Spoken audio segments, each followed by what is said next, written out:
HPE has undergone a pretty major brand transformation from like 29 brands to 2. Is that accurate? It is, yes. What were the driving factors behind that decision? Because that's pretty impactful to HPE's market presence. The core of it was really all about simplification. As we started looking to the future and the positioning that we wanted to own, we realized candidly that we had too many brands. And when you have that many brands, it makes it harder for the customer to easily find the right offering for them.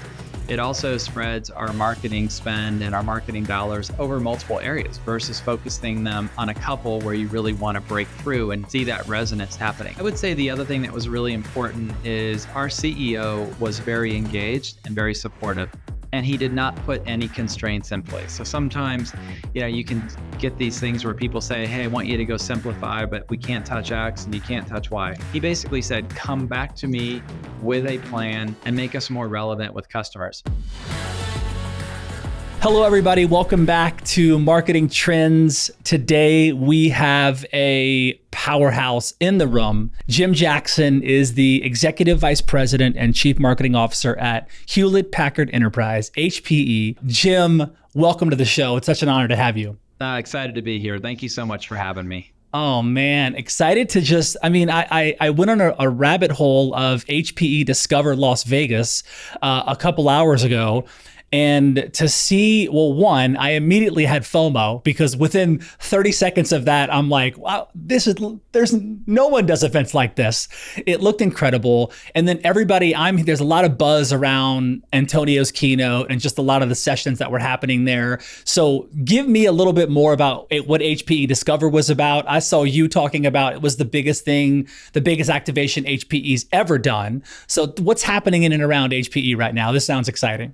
Yeah, for HPE Discover, we didn't really approach it as an event. We approached it as our biggest marketing activation since we became HPE and separated from HPE Inc. Several years back. So it was huge program for us. One of the things that we did is we did the first keynote in Sphere.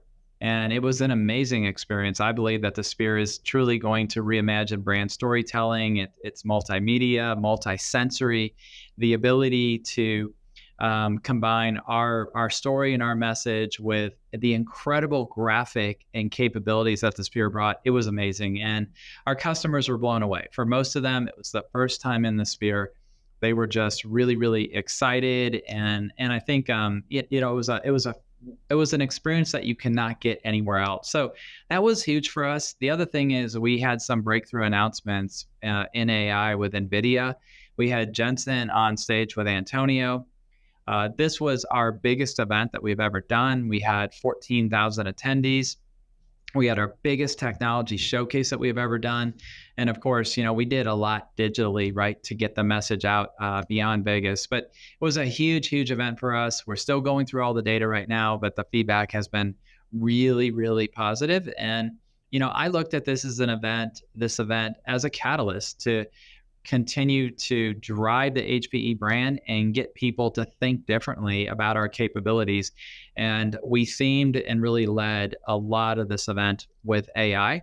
It is the big buzz in the market today, and we had some significant announcements in AI. So it was a really exciting event for us. And obviously now we're going through all the data and we're looking at how do we translate this into business value as we go forward. You mentioned NVIDIA, which I was going to touch on for sure. Another, pretty huge iconic brand, and a lot of talk around the growth of NVIDIA.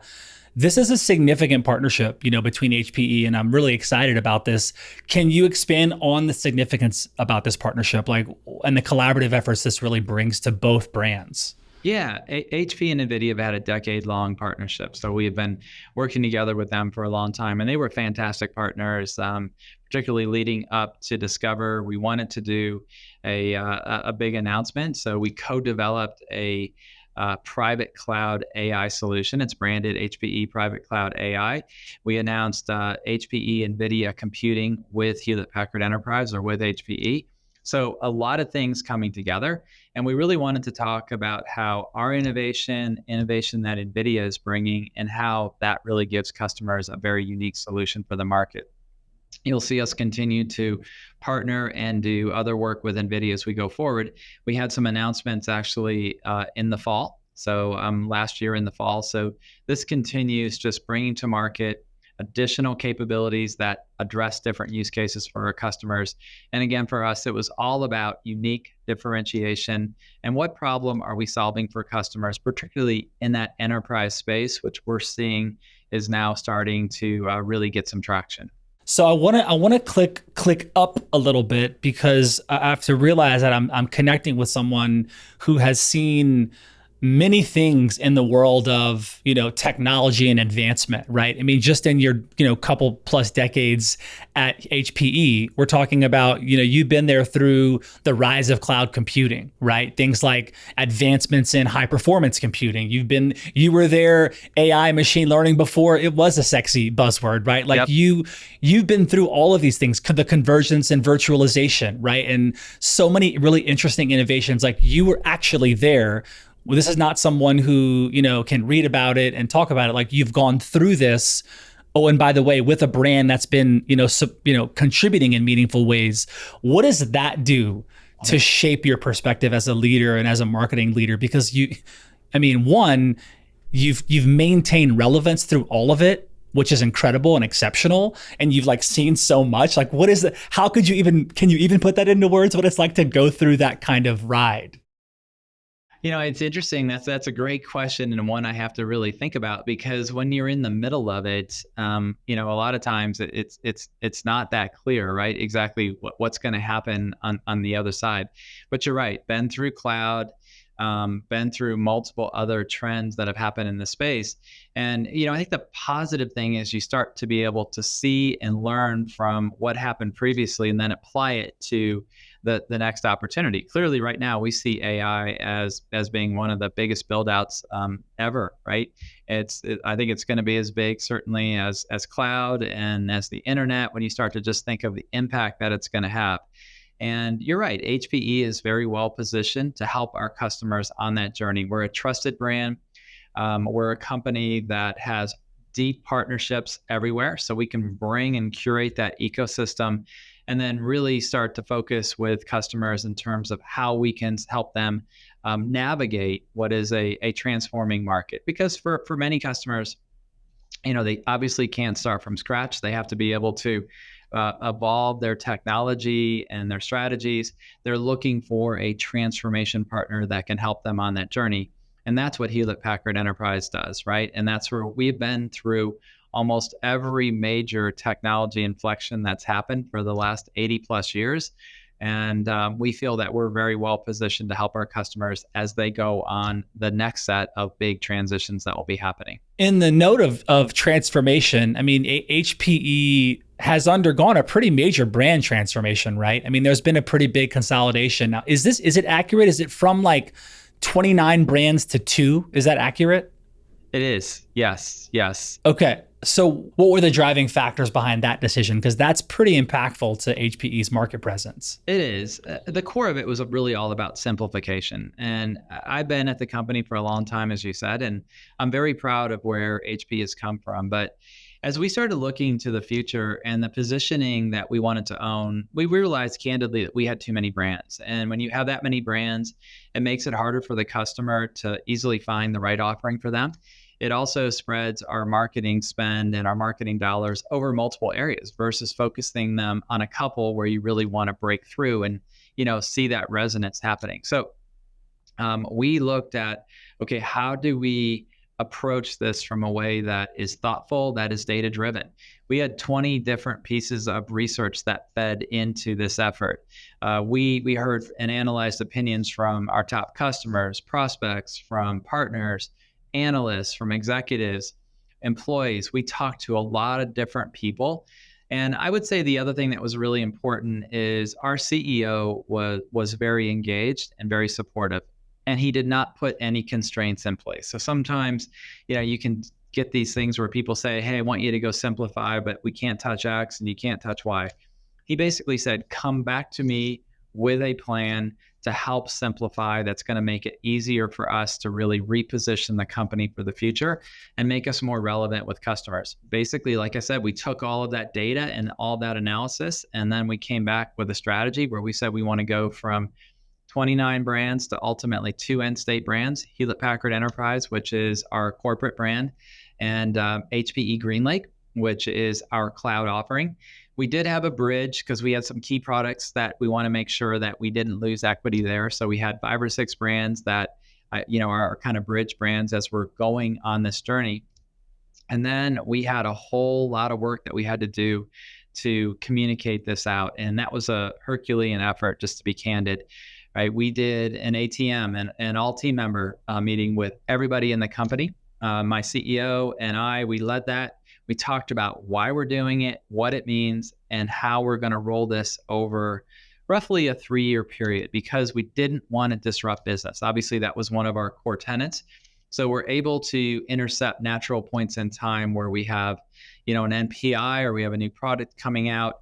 That's where we can start to roll in some of these changes. And we also are working with our COO office. His whole team is helping us with the management of change to make sure that we're driving this, in a very coordinated way. I would say overall, it's gone quite smoothly. I won't say it's perfect, because you always have, some Sure. challenges, and there's also emotion in something like this, right? Because some of their identity is tied up in these brands. So we had to work through that. But again, I think a lot of it was the data really helped. So I could go on and on here, but it Mm. was a huge undertaking. We're still in the middle of it and executing it, but it's actually going quite well. Wow, that's incredible. Yeah, I can imagine, going that kind of a shift is, I mean, the amount of trust that has to be built and execution, and I mean the timing and all of that's got to be huge. And then ultimately, like you said, you're probably getting feedback and saying, "Hey, are we moving in the right direction?" Which inevitably you have, and you are. Let's click a little bit into AI, and I know that Antonio emphasized the importance of human creativity and AI working together. How is HPE fostering that kind of integration? Yeah, I mean, we definitely see AI as a huge, huge opportunity, but humans will and they are and will continue to play a huge role in all of our solutions and how we're rolling this out. So for us, it's about how do we use AI to bring more productivity and it really enable us to deliver, a better experience for our customers. So, if you take it more from a marketing standpoint, for example, because, that's where, obviously I spend more of my time. For us, from an AI perspective, we actually started, and you touched on this earlier, we started several years ago thinking about this. And the first part of it was really getting our data right. Right. We have a lot of data in marketing, and we treat it very responsibly. I want to make that point. But we curate close to 300 terabytes of data and data signals that refresh on a daily basis, both within and outside of HPE. And then we have an in-house data science team. They help us take all of that data and then really leverage it into insights so that we can make better decisions. And, things like propensity to buy and other kinds of programs that we're looking at. So the key thing here for us is that it's really about productivity gains as well as delivering a better customer experience. And again, I'll just come back to where you were touching, for the vast majority of our use cases, the human is the decision maker, with automation Mm-hmm. being the tool. That's how we're thinking about it. And we'll continue on that journey that way. There is it's got to be an interesting seat to sit at the intersection where you are seeing so much velocity happening around product and around the way the world's responding to the things that is being created. I want to get your perspective on just kind of leadership, generally speaking. Again, you've been a leader for many, many years. You've seen the evolution of the executive leadership team, now serving a really powerful team at HPE. What have you just seen shifting and changing and evolving in terms of just being an executive leader over the years, like be a modern day marketing leader versus a marketing leader, years ago? Like, are you seeing a difference in how things were as you were coming up in the game as a leader till now? What sticks out as some of the maybe learnings there or key distinctions? I think it's a lot faster today. Definitely, things are moving a lot faster. It's a lot more data and analytics driven.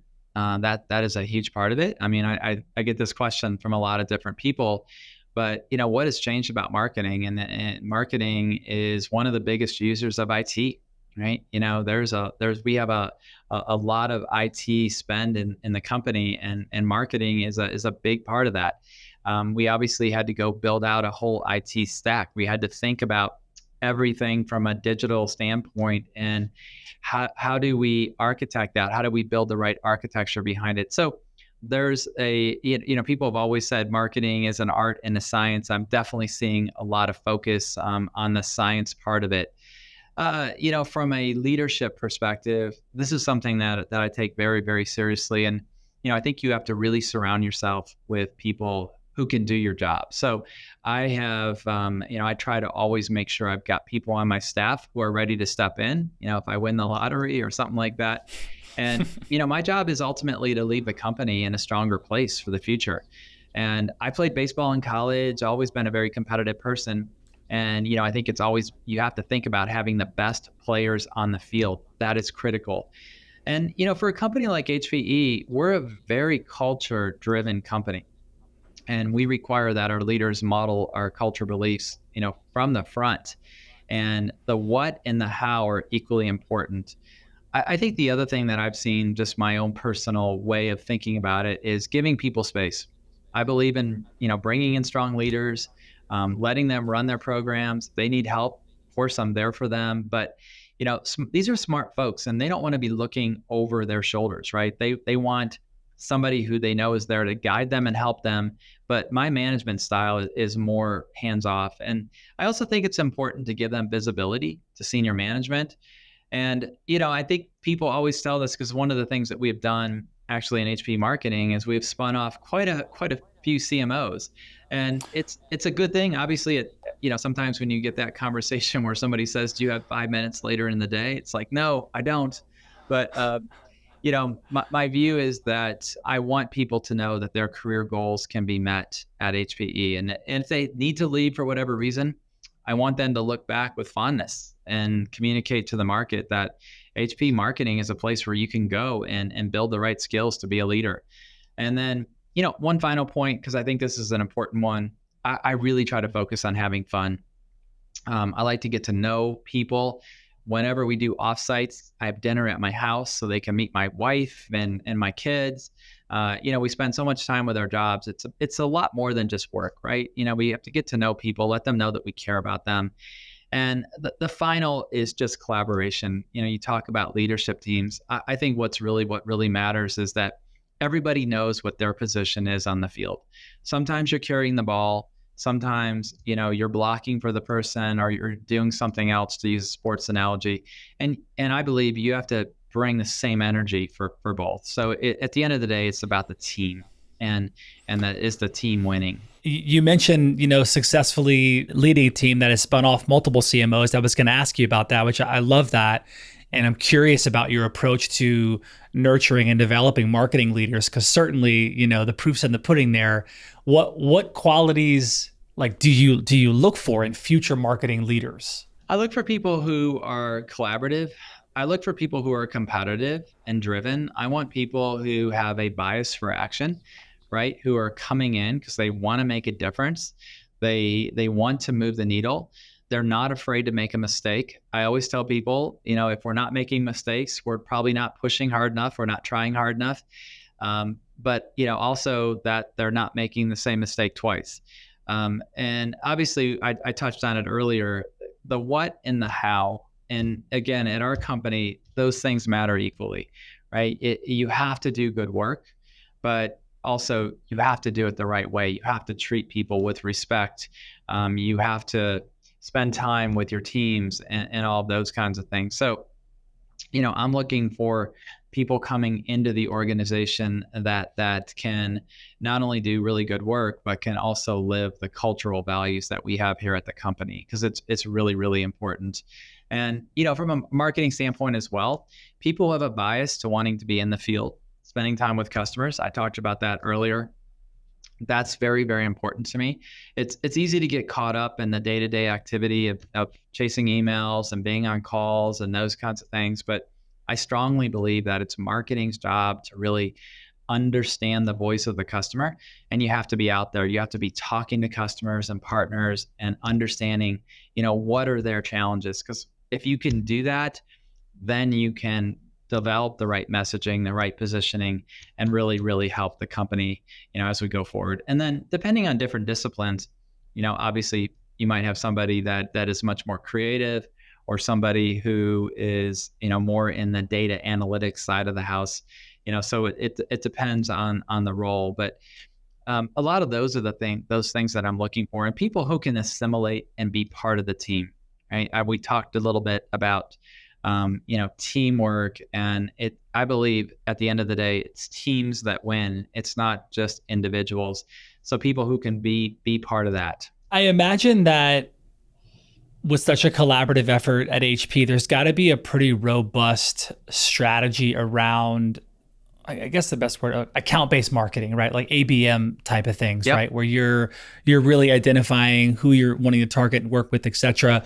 What's working well in that space, connected to media, storytelling, content, angles, like what sort of things are you seeing work really well in the space that you're serving around those kind of B2B ABM convos? Yeah, I mean, I think when we think about ABM and ABX and everything like that. First of all, for us at HPE, everything that we do with sales is really about one, sales and marketing motion. And that's really important because we think of go-to-market as marketing and sales together. And you kind of touched on digital and offline, right?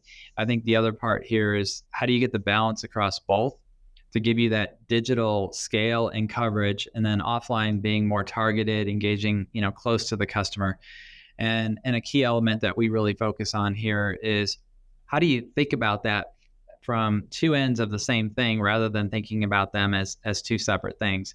And then obviously using data, propensity data, and that's where our database and all the data lake that we have created enables us to really be much more targeted in terms of propensity to buy. What are those accounts that we think have the highest opportunity within the next 6 months to purchase from us for a variety of reasons, and we've got data on that. Then what you can do, to your point, is bring things like ABX, where you have marketing and sales together in a very coordinated way to help understand, target different personas, and really move that sales motion forward. So we're doing a lot across HPE with our sales colleagues around, again, that ABX and that ABM motion, and it's something that, again, I'm lucky to have a sales leader who understands the power of marketing and who really loves the collaboration and the partnership. You talked a little bit about the, sales and marketing alignment, which is, will never get old, as the world continues to spin and technology and strategy start to shift and tighten the relationship between these age-old, parts of the business, these core functions. Yeah. And I'm curious about just clicking into this with you, how you're doing this really well. What works really well in terms of aligning sales and marketing, and maybe lifting up the hood a bit and talking into some of the strategy of, like, not just saying, got to talk, got to be communication, got to align. How do you do it well at scale? I mean, it's not easy. And, certainly over my career, I've had times where it wasn't near as strong as it is today. But there's a philosophy. And as I said, certainly from me, and then from our sales leader and multiple other people, at different levels, that sales and marketing essentially operate as one go-to-market motion. So thinking about it that way, and I think that's, first of all, one of the core elements. And I do have a very strong relationship with our sales leader. Our teams are connected at multiple different levels across the geos. So we've got marketing and sales together. And then we goal them to have common targets. This enables us to think about joint performance and, sales and marketing together.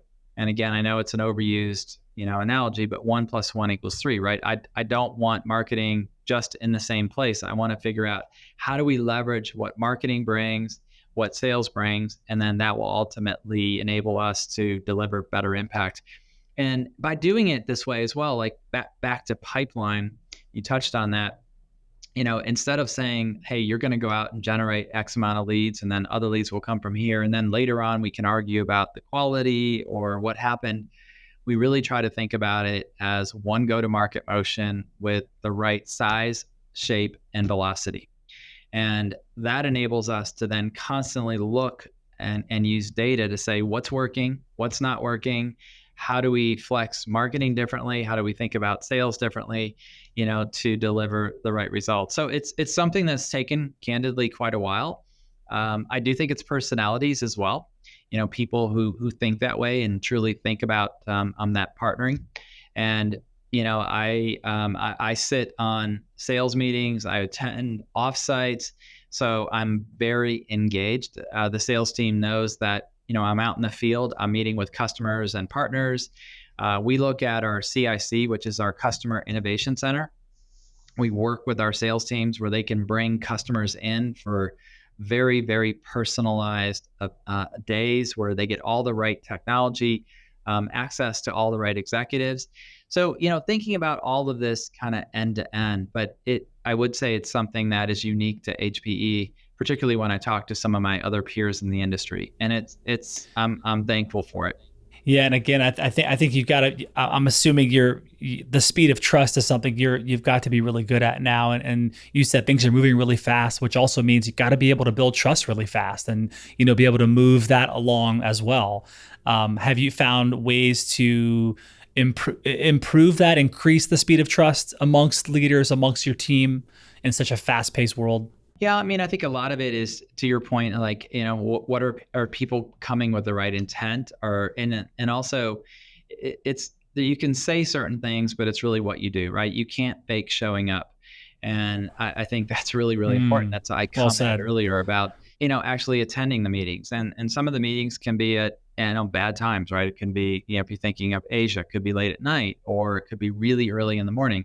Luckily, I'm a morning person, so I don't mind that so much. But you're there, and that reinforces to people, hey, I'm invested, I care, and I care about this relationship, I care about this partnership, and I care about making sure that I'm not just saying certain things, I'm actually doing it. And then we review order and pipeline analytics on a weekly basis with sales, and then our marketing teams are there. We can adjust focus by immediately, right, based on what's happening.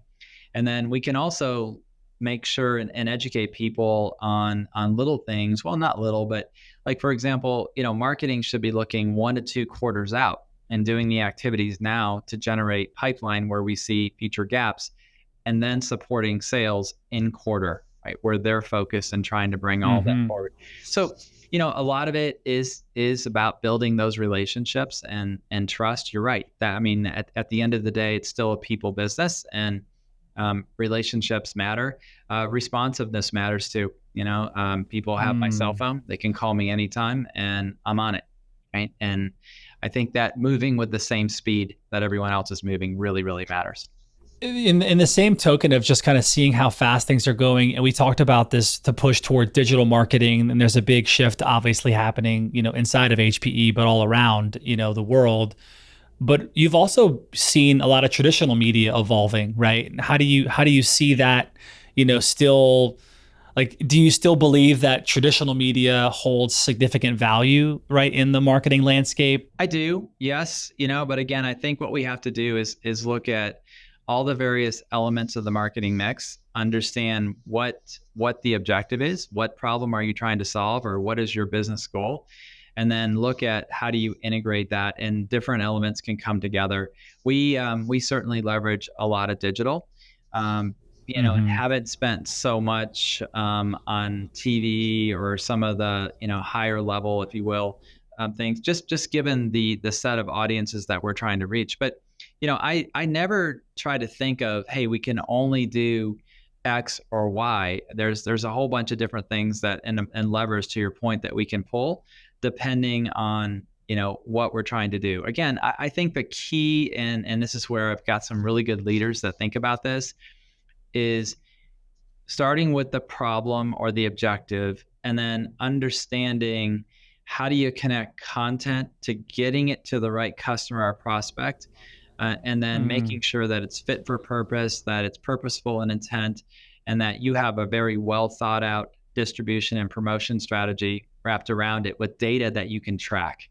And that's the other thing we do. We've got a lot of data and a lot of analytics that we bring forward, so that as we're executing a program, we can understand pretty quickly, are we seeing the return that we thought we were going to get? or are we not? And Mm. if we're not, then we need to adjust quickly. So yeah, we look at lots of different elements, again, depending on what problem we're trying to solve. Is there like a more important measure for marketing success now? Like, is there a more critical metric today that you may be paying attention to more than compared to in past years or in past opportunities where you were at the helm leading revenue? It's a really good question, because you can get into how do you evaluate success of marketing, and that's part of Right, our job, right, right? right, At the end of the right. day, people are saying, hey, we're entrusting you with dollars and people, and are you delivering the biggest impact? We try to look at multiple different things, and this is where you have to communicate and recognize that you have to work at multiple different levels. So obviously, we play a key role in helping to drive pipeline and everything tied to sales targets, but it's also achieving broader business objectives like brand reputation, customer satisfaction, thinking about building the right teams and stuff like that for the future.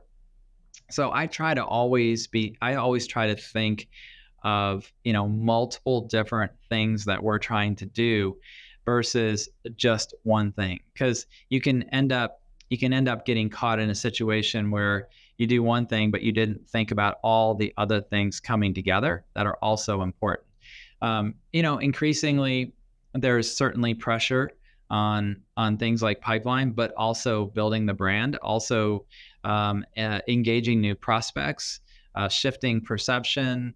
So lots of different things that are coming in. I would say in a lot of ways we still have a lot of the traditional things, but we're just using some Mm. new techniques now to enable those outcomes. And I talked a lot about digital. It is something that we have invested heavily in, enabling us to again reach a lot more new prospects than we might have been able to do, traditionally, right? Because with digital, Mm. you can just obviously engage, mine, and start to nurture a lot of new prospects, which then you can bring into your end-to-end sales and marketing engine. So what would you say, and I know this could shift and change, depending on the day or the week, but what right now, if we click into right now, what is the most pressing pain point for the org, particularly in the area of marketing and sales? I think it's to bring more productivity, and also to continue to improve the customer experience. And AI plays a big role here. I mean, we're all under pressure with how with budgets and OpEx and stuff like that. So how do you find efficiencies, and how do you again ramp productivity? And I see AI being an outstanding opportunity for all of us as marketers to leverage that.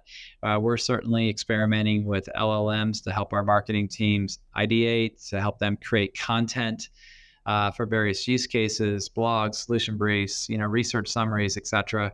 So it's giving us a productivity gain, and I think you'll see us continue to drive that and scale that as we go forward. Also, just looking at the customer experience, right? How do we help them on that journey, that digital journey that they're on? Chat's a really good example, right? We've got customers who we're now engaging them, bringing them on that journey before we connect them with one of our salespeople. Another thing that we're thinking about is how do we scale our best speakers, and how do we get them in front of more customers to excite them? Mm. And one of the things that we actually did at Discover is, and by the way, one of our best salespeople is our CEO, Antonio. He just does an outstanding job. So we created a hologram, an interactive Gen AI hologram that we affectionately call Antonio Nearly, and it enables us to demonstrate not only kind of an end-to-end AI stack with RAG solution and all of that. It was a huge hit, and it was something that we can use to showcase, technology and services and our partnership with multiple different companies, including NVIDIA. But also, more importantly, down the road, I see that as an opportunity to again get our message in front of more customers and more Mm. partners in a very strategic way. So, I think a lot of it is the other area is probably skill sets, right? Continuing to build the right skill sets in marketing. A lot of your questions have been things are moving fast, making sure that we're able to reskill our teams and set them up for success in a very fast moving world where you've got things like AI, hybrid cloud, networking, and edge, and that obviously everything to do with data. How often are you interacting with AI, like a ChatGPT or a Claude or a Gemini or something like that, just in your day to day role as a normal user and also as like an executive leader? Like, are you pulling up a tab, email, calendar, chat GPT? Are you interacting with it like that? Or how are you finding it serving you, if at all, in your kind of day-to-day life? Yeah, we're definitely doing it. We've got multiple different use cases, and I'm using it, I would say, on a daily basis, and it's ramping. It can be at different levels. Sometimes it's more basic stuff. Could even be just reporting from an event or from a meeting, right? Those kinds of things with different technologies. But I see that continuing to grow. And Mm-hmm. I think I mentioned earlier that it's still early days, in a lot of Mm-hmm. this because Mm-hmm. we're still bringing it in, we're still figuring it out. In many cases, and I've had this conversation with my team, leverage AI, leverage some of the capabilities, but think of it as a smart intern, meaning you would expect them to give you something Mm-hmm. pretty good, but you're probably going to double check it, right, before you just go ahead and send it out to the Right. market. But yeah, I think that's a great question. And if we were to have this conversation in 3 months, I think it would be double. And then 3 more months, I think it would Mm-hmm. be, again, significant. Where do you go to just learn, like when you want to learn something about what's happening around the world? Like, where do you go? What are the sources that you kind of pay attention to? There's so much. There's probably peer-to-peer groups and all the things, but you've been in the game a long time, and you also are very relevant and leading edge. Where do you go to kind of stay on the edge? Well, we've got some folks in marketing who are really, really leading edge. So we spend a lot of time with them, just talking to them in terms of what are you doing? What are you learning? What are you hearing from customers? So one of the key ones Mm, for us is really listening to our customers. What problems are you trying to solve? What are your biggest challenges? And they will give you some great information in terms of just, hey, here are the things that we're focused on. This is where we're investing. If you could help us here. So customers and partners definitely in terms of the use cases that are happening in the market right now. We are pretty involved in other industry conferences, ITSMA, Informs, others. Our across the company, our CTO office hosts something that we call TechCon, which brings our biggest technical talent across the company. Marketing's very, very involved in that. We look and have built and nurtured some relationships with academia like the University of Texas, Arlington, or University of Maryland. And this gives us the ability to talk to professors and students, and get kind of that external perspective of what are some of the data problems, what are some of the challenges that they see, right? And really what are they trying to solve and what questions are coming up. We're also on advisory panels for things like, some of our key vendors could be LiveRamp, Adobe, etc. So lots of different things, and I think mm-hmm. you're on a really important thread, which is we have to be a constant learner. I reinforce that to people a lot. You have to be a constant learner. Our CEO, as it relates to AI, likes to say that at a minimum, everyone will need to have a minor in AI across the company. For some, it will be a Well major. said. That will be Yep. the thing they'll do.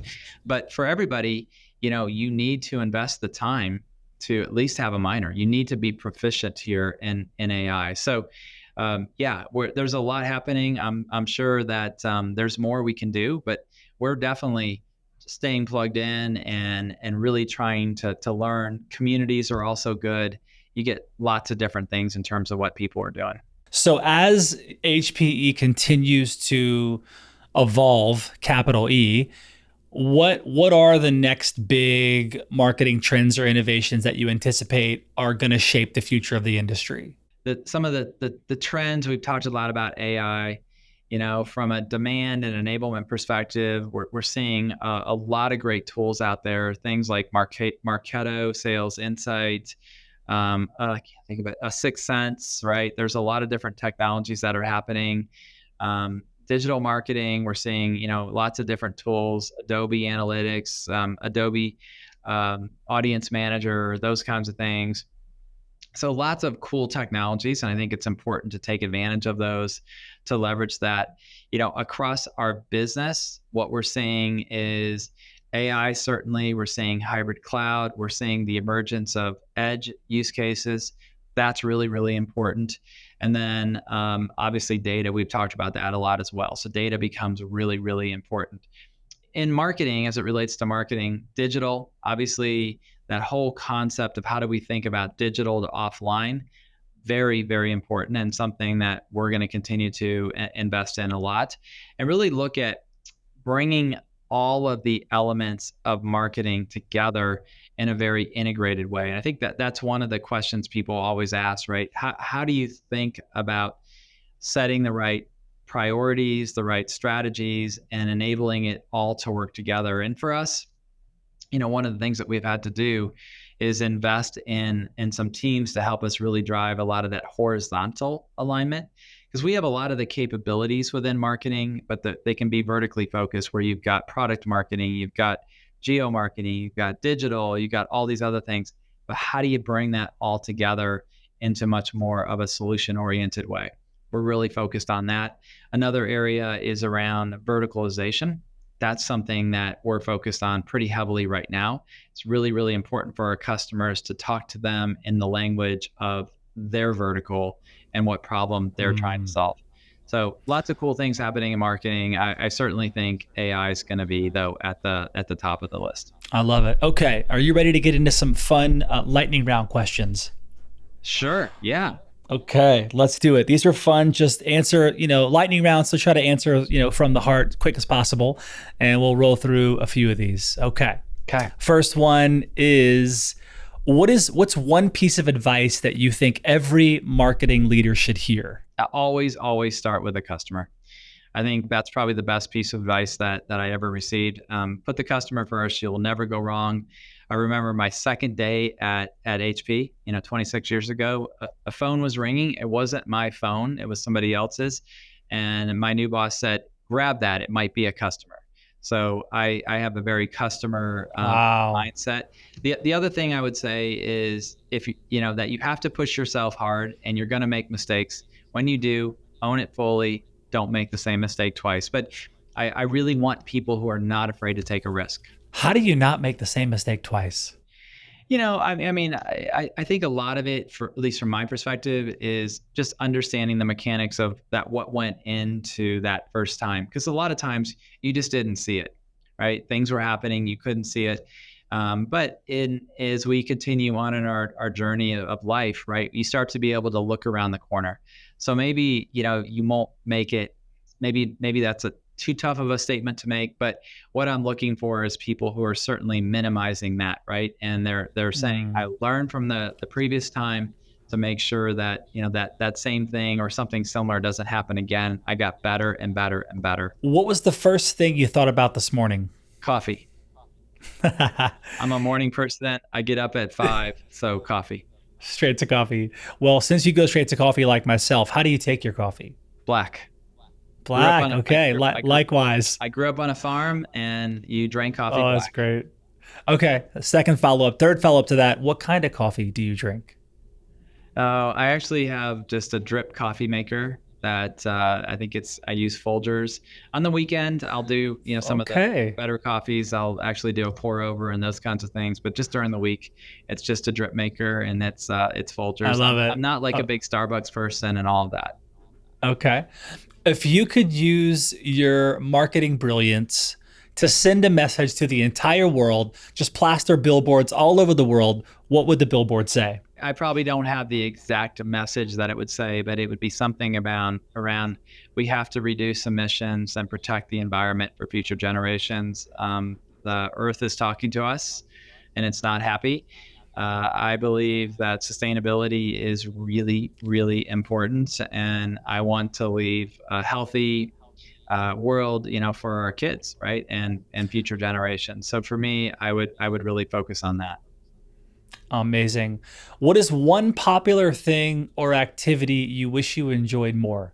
Skiing. I actually like to ski, but I don't get to do it as much as I would like just because, I'm so busy. And even though I live in Colorado where we have great skiing, I don't go as much as I would like to. So hopefully in the future I can change that. Okay, last question. What is the best business advice Jim Jackson's ever received? We kind of talked about that one earlier about, putting the customer first. One of the best pieces of advice that I received from somebody is, that the loudest person in the room is not always the smartest. So be thoughtful and make sure that when you're making a point, you're doing it for effect, right? So, Mm, we all, I think, understand that living in the corporate world, it's not always how smart you are. It's really your EQ. It's, do you understand the dynamics in the room?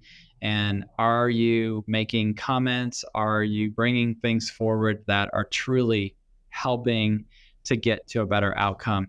And I had some good bosses that always focused on that. amazing. Well, Jim, thank you so much for being a part of this epic conversation. I feel like there was a masterclass in leadership lessons and growth. It was incredible. So as HPE continues to evolve, really excited about all the trends and innovations that this brand is going to continue shaping the future. So shout out to you and the whole team there at HPE, and really, really excited to keep watching.